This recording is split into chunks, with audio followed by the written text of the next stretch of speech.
Welcome back. This is another commentary on Worst Vacation Ever by Dad123457, who I am talking with. Hope you guys enjoy the conversation and learn a lot from what we discovered through this gameplay.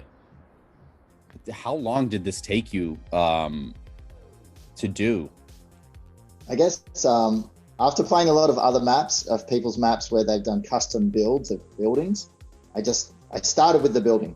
That was my thing. Okay, let's build a creepy old house. Yeah. And I always go online to find references. So that house is sort of modeled off a real life house somewhere in the US, I suspect. Oh, okay, that's cool. Yeah, I do a lot of Google image searching. So I guess for the listener or viewer of this video, take note, take a look online, see what's available. Exactly. Yeah, so I'm doing the get help option. Did you choose the guns like based off make it easy mode or hard mode? Yeah, Okay. Pretty much. Cool. I try to do that unless it's a map that's following a movie or something like that needs. I'm very specific about that. I usually don't give multiple options for movie type maps. Mm-hmm. Whereas this one, it was all just out of my head. So I guess most maps people like to play it different ways. So yeah, and then obviously my son always likes to go with no option. He said, "Why don't you put one there with no weapons? I always want that." I kind of like the unarmed gameplay as well.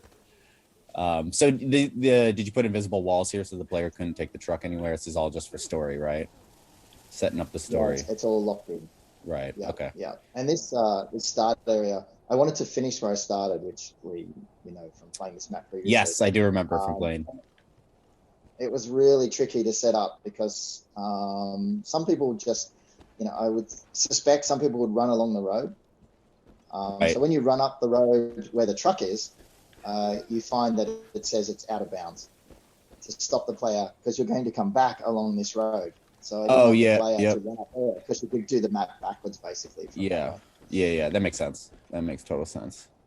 Okay. Yeah, it's all the little details I find that make maps cool. Right. And same. Yeah, just finding in like all these rocks along the side of the road here. Like that's Okay, so these were custom rocks just placed in there individually, huh? Yeah, some are. It's like groups of rocks a lot of the time. I find if I use groups of things and just rotate them or sync them, people don't realize that it's the same group, just repeat it over and over. Yeah, that's a good point. Yeah, I've tried that as well. And then I see here mud decals. I love using mud decals. Yeah. Especially when they only give you 4 paint units to use, you know what I mean? Oh yeah, that's frustrating. Yeah. I agree. Yeah. This is beautiful. I think I said in one of my videos, like Far Cry is all about vantage points and giving the player like a moment to stop and take in everything. And I think this part is perfect. Yeah. I saw you mentioned on your playthrough of your Batman one, it's about making people think that the world is bigger than it actually is. Right. And I try to do that, like try to make it immersive in some way, that this is actually a house out in the middle of nowhere, not there's edges of maps right near you. Yeah, and you look left, you look right, I see trees about like trees and trees and trees and trees. So the world is vast from my perspective. You go ahead. Every map I build, I try to create a little story to it. Especially when it's a custom build rather than a homage build. Right. So for this map, I know some people are playing going, this is what's going on here. So you assume it's some sort of institution, hospital type thing from signage. And then there's this area here where you are now that's got bodies and a few beds, and it's sort of a military dude with a gun. Yeah. So it's sort of, well, what is going on here? And obviously as you go through this map, it all becomes clear. All right. Yeah, the house. Well, actually, maybe we should talk about the house because the house is just beautiful. I gotta say, a lot of custom stuff here. It's mostly custom objects, generic shapes, building it. But I find like you've got to be super careful with using generic shapes because if you only use generic shapes, it looks generic.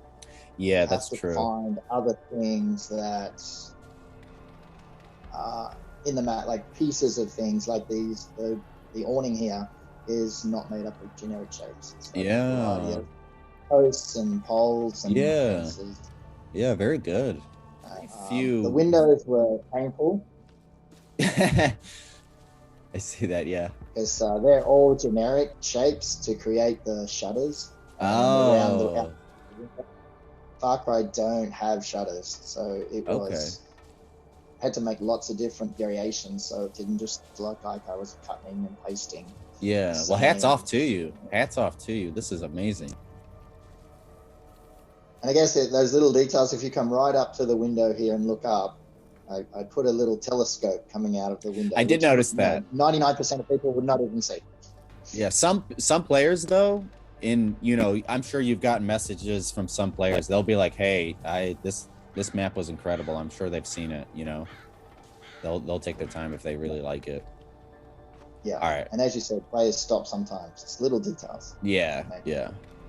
Cool. All these leaves. See how it went dark there? Yeah. The master of the lighting. Yeah, so that's reflection volumes. I find them. Michael O'Malley taught me how to use those, and he lives in New Zealand. And he's made quite a few maps. He's Loopy Fun. Yes, I'm familiar with a few of his. Yeah. You throw a lot. I find if you throw a lot of stuff into a room, it like distracts the players so much that they don't find the things where you're stuffed up, basically. That's true. That's a good point. Good note. Yeah. And then you put a gun here for the guy. That's all part of the player experience to pick up stuff and have stuff ready for the fight. Yeah. Just in case they're going to die. I find if you make it too hard, players always give you dislikes. If you make it too easy, players give you dislikes. Like, it's a really fine line, the gameplay. Yeah. I think I noticed a little bit, because I'm a big fan of your maps. When I played like the old ones, there was a lot of enemies. And then I feel like the later maps that I played, there's like real placed AI in specific areas for the player to fight. Yeah, that's 100% true what you just said. Because I want the player to experience the map. I don't want them to die in the first little section when I've spent months building all these details and then they just quit and never go back to it. Yeah, I hear you. Yeah. For me, it's become more about the environment rather than kill 50 enemies and survive. Yeah, although for some reason those are the maps that get 5 stars when it's 150 enemy assault maps. Yep. In a big flat area with one building. Yes. Yep. So this place, you didn't have to add all this detail, but you did. You put a couple different types of fences and different plants. I'm noticing. You edited like the pivots. Yep. Yeah, very good. And you put like a dead pig for the extra realism. So as I said, like, I just try to imagine what would a little garden be like in some sort of retirement home for people to potter around in. Yeah. And maybe they'd have an animal. There'd be planter beds for sure, scarecrow. Just all those little details that bring it to the map. Yeah. Oh, this is this is just for me because I know these are a couple different objects that I've seen before. So well done on combining some of these. Yeah. I find the more you play with the editor, the more you realize how to connect different objects. Yeah. To make it look like something else. Yeah. Definitely a tip is to just spend as much time looking through the objects and finding the right one for your map. Yeah. And I was quite shocked that there are some mappers who, even in the community, didn't know that you could search for objects, like do a typing search. Yeah, we are on PlayStation. You just hit square. I think I was playing for because I played Far Cry 4 a lot, and that's what got me into the editor. And then I played 5 when I first got it, and I've been playing it for months. And then as soon as I discovered that you can search, I was like, oh my god, it's a whole new game. And And I guess I was exactly the same. I hadn't played 4. This is the first time I've used the editor. Okay. But you find that, yeah, you discover things because there's no clear instructions for how to use the editor. Yeah. So I see you put like health and body armor in here. I know a player would want to jump in here anyways. No, I think most people probably wouldn't go in there thinking it's got some sort of health kill in there. Oh yeah, true. But I really like this pool. I think it looks great. Or how it ended up. A lot of stain decals, obviously, around the edges. And even when you jump in, I put mold and stuff. Oh, did you? I didn't notice the first time I went. Oh yeah. Wow, look at that. Wow, you really did not have to do that. Like most players would just skim over, but kudos to you. You made sure 100% of this map is enjoyable. So the next thing I noticed, great placage of the arrow and just like subtle cues to let the player know where to go. Yeah, so as I said, play a lot of maps.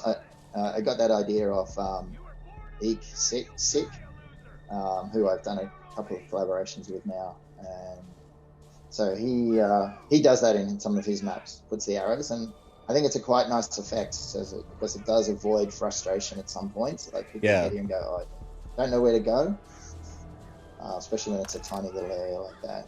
Yeah, especially when there's like so much to take in too. Sure. Yeah. This, I remember this. This was a lot of cool because it's like you can continue with the map or you can go try and find some guns. Yeah. So just like I think this map offers the player a lot. For one, there's a lot of spectacle. 2, there's kind of freedom of choice. And then 3, the gameplay and the design of the AI I think is pretty well done. And oh, look, a guard dog. And was that you just used a control zone to keep him in here? Yeah. Yeah. And you made it darker. I do noticed. Find the AI frustrating, especially in this map. I worked on it a lot, and it's good until you start going in the second section of it, and then it's still dodgy. Anyway, you're right. I just gave up. You get to a point where you get sick of looking at a map. Yeah, I understand that. I get that. I think that's maybe what really separates the boys from men. I think, you just have to put that extra TLC and extra patience. Totally agree. Yeah, I'm not putting out stuff that I look at and go, that'll do. I put out stuff that I go, yep, that's finished. Right. Yeah. And it's come down now to where I spend so much time just on one item. One tiny item where you've, like, as you said, you're combining multiple objects, and right, just to make that one thing that people go, oh, that's cool. Yeah, budget's always a problem. So I always run out of budget every map I make because I think too big, and then I get to a point where the map's not finished because I used to build maps and then add the details at the end, but now I build as I go. And just finish off a whole area mostly. And okay. And then build the next part. Yeah. So as I said, like I started with the house, built the house first, and then started back at that car and built the map around the house. That makes a lot of sense. Adding details to it. Yeah. Okay, cool. So was it after this map that you started taking it arena by arena with all the detail, or did you kind of build an entire maze and then make all the detail with this particular map? This particular map was the first map where where you see areas you've already been in, like you sort of loop around. Right. You don't just keep going away from everything all the time. A bit like a game company would do, where you go, oh, cool, I was just there before. I want to get to the other side of that gate. How do I get there? Do you have any particular games that you'd like to shout out that have inspired you? In terms of maps? Yeah, just in terms of like gameplay or anything that you're trying to copy or achieve. I guess all my maps are, 90% of my maps are super linear. So I do like maps where you and games where it's a linear journey rather than an open world journey. Mm-hmm. So you get to points that you can't avoid, and you go, "Wow, I really like that. That's cool how they did that." Or Yeah. you can create more effects doing it that way, like game companies do, where you walk into an area, like Tomb Raider, for example, opens up this massive area you can see, and things happen in front of your eyes. Yes, yeah. Sorry, I was distracted by the AI. Yeah, I get what you're saying. And to what you just said before, like, of course we examine the house. I think the player would know that they're going to go into the house, but it's extra cool to just go through and be like, yeah, I was just seeing the front. Now I'm coming over to this side again.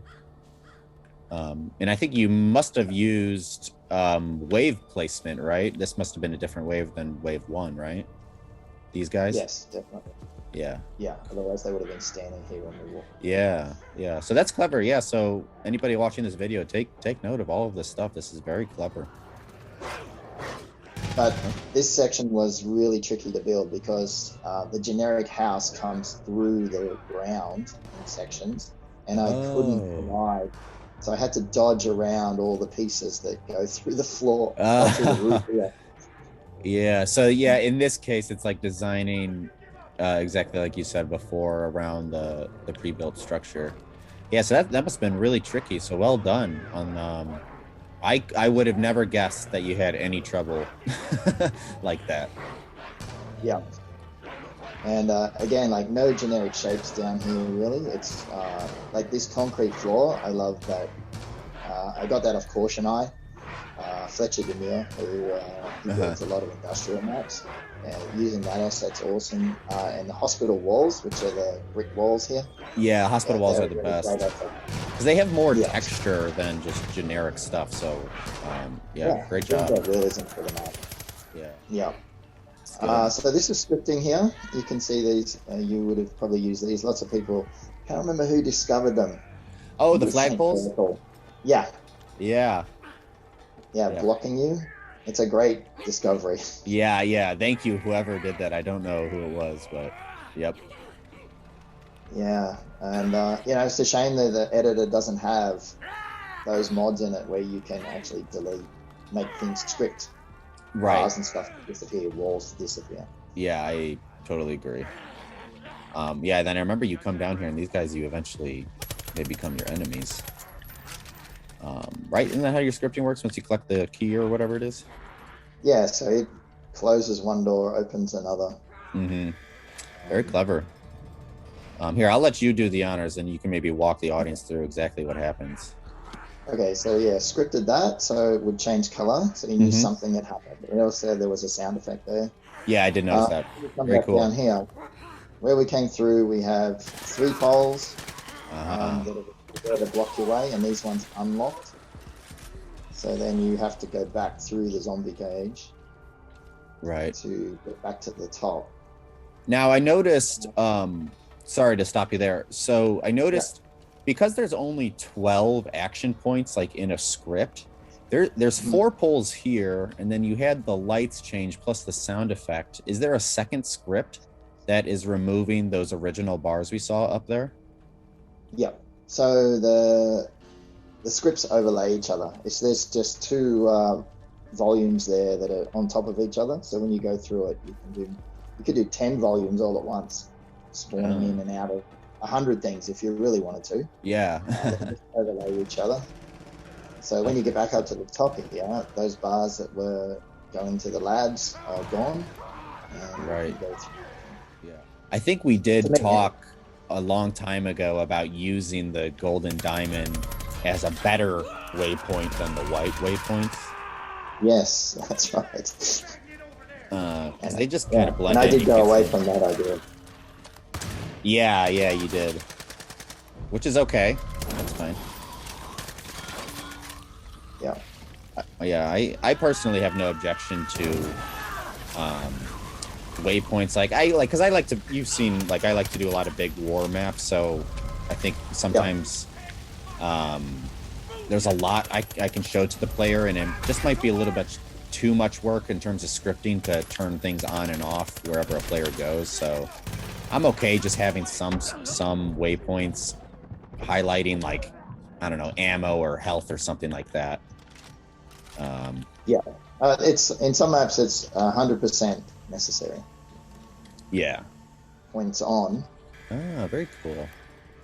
Yeah, so this is another one of those scripted lights. So the player now has done that before, so they should know that Right. something else is going to open there. Yeah. And generators and like that type of stuff is classic video game Switch stuff. You know what I mean? Yeah. So kudos on you for just knowing. Just like 100%, this map is just, it's so easy to understand what's going on. And I think that's just what like mappers really struggle with, is just having the player like just 100% know what's going on, what the situation, what the theme, what they're playing.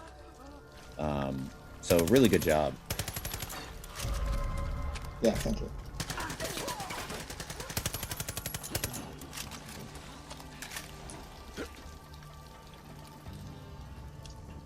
So this is where I got to a point and I thought, okay, I'm going to try and get out of this underground section now. Mm-hmm. And you notice you go through quite a few little tunnels here. That's because when you build something, I find that you don't want the player to be able to see something that they've been through before in the background, or where you've just built something that's a facade, really, and Right. you can see the back of it. So hiding all that stuff to me is super important. So it's about moving away from it in a way that the player doesn't realize that they're moving away from it. Yeah, that makes sense. Trees or hills or something. Yeah, I think I do have done that with like I think it was Okinawa or something, which I could have used lighting management there, side note. But I use like tunnels to like separate sections of the map without the player even knowing. Yeah, that's right. It's and it's a skill. Because it's a journey map, you could have gone into the extraction. It was sitting there, so that's why we had to come back in the truck, because we're elevated now. Right. And we were running under it before when it was. That makes a lot of sense. Yeah. So I guess for me that was a transition map. Yeah. I think I picked that map just because I just wanted to point out the detail and just the overall journey of the player, which I think you did an excellent job of. Thanks for watching the commentary and playthrough of Dad123457's Worst Vacation Ever. You can find it on PlayStation and any map swapper. I hope you guys learned a lot from this video. I sure did. And please like and subscribe if you want to keep seeing more. Been loving reading the comments, seeing how you guys have been learning from this stuff, and it just it's great. So comment if there's another map you want to play, and we'll get to it. For that, have a great night.